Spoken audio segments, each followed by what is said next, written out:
ഇന്ന് മീറ്ററോൾ ഉണ്ടാക്കാമെന്ന് കരുതിയിട്ടാണ് കേട്ടോ സവാളയൊക്കെ ഞാൻ വഴറ്റിയെടുക്കുന്നത്.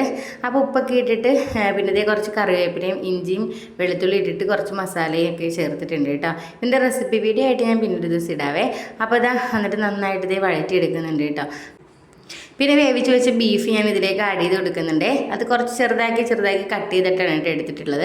അങ്ങനെ നമ്മുടെ ഗ്രേവി റെഡി ആയിട്ടുണ്ട്. ഇനി പിന്നെ നമുക്ക് മൈദ കലക്കി ഇതുപോലെ നൈസായിട്ട് ചുട്ടെടുക്കുകയാണ് കേട്ടോ ചെയ്യണത്.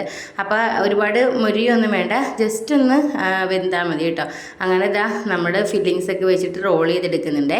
അങ്ങനെ റോൾ ചെയ്തെടുത്തിട്ട് പിന്നെ മുട്ടയിൽ മുക്കിയിട്ട് പിന്നെ ബ്രെഡ് ക്രംസിലും മുക്കി നമുക്ക് എടുക്കുവാണ് കേട്ടോ. അങ്ങനെ ഇതേ മുക്കിയെടുക്കാൻ പോവാണ് കേട്ടോ.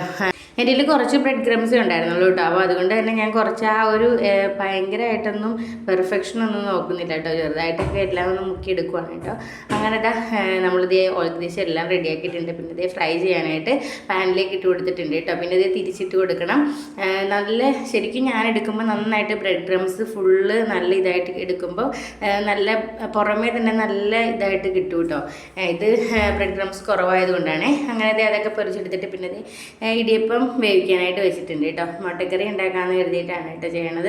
അപ്പോൾ ഇന്നത്തെ നോമ്പുറ അപ്പോൾ ഇങ്ങനെയൊക്കെയായിരുന്നു കേട്ടോ. മീറ്റ് റോള്, പിന്നെ കുറച്ച് മുന്തിരിങ്ങ ഉണ്ടായിരുന്നു, പപ്പായ ഉണ്ടായിരുന്നു, വാട്ടർമെലൻ ഉണ്ടായിരുന്നു, പിന്നെ കാരയ്ക്ക, പിന്നെ നാരങ്ങ വെള്ളം, വാട്ടർമെലൻ ജ്യൂസാണ് കേട്ടോ.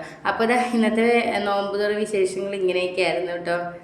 ഇന്ന് നോമ്പ് തുറക്കാൻ ഞങ്ങൾ 3 പേര് മാത്രമേ ഉള്ളൂ കേട്ടോ. സാധാരണ ഉമ്മച്ചി ഉണ്ടാവാറുണ്ട്. ഉമ്മച്ചി ഇന്ന് കൊച്ചിയിൽ പോയിക്കോട്ടെ അമ്മയുടെ വീട്ടിലെ.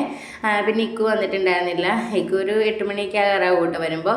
അപ്പോൾ ഇന്നത്തെ നോമ്പ് തുറക്കാൻ ഞങ്ങൾ 3 പേര്, ഞാനും പിള്ളേരും മാത്രമേ ഉള്ളൂ കേട്ടോ. വാപിച്ച് പള്ളിയിലും പോയിട്ടുണ്ടായിരുന്നു. പിന്നെ ഇടിയപ്പം ഉണ്ടാക്കിയിട്ടുണ്ടായിരുന്നു. പിന്നെ മുട്ടക്കറിയാണ് കേട്ടോ വെച്ചിട്ടുണ്ടായിരുന്നത്. അപ്പോൾ ഇന്നത്തെ വീഡിയോ ഇത്രയേ ഉള്ളൂ. വീഡിയോസൊക്കെ ഇഷ്ടപ്പെടുകയാണെങ്കിൽ ലൈക്ക് ചെയ്ത് കമൻറ്റ് ചെയ്ത് സപ്പോർട്ട് ചെയ്യണേ. അപ്പോൾ അടുത്ത വീഡിയോയിൽ കാണാം.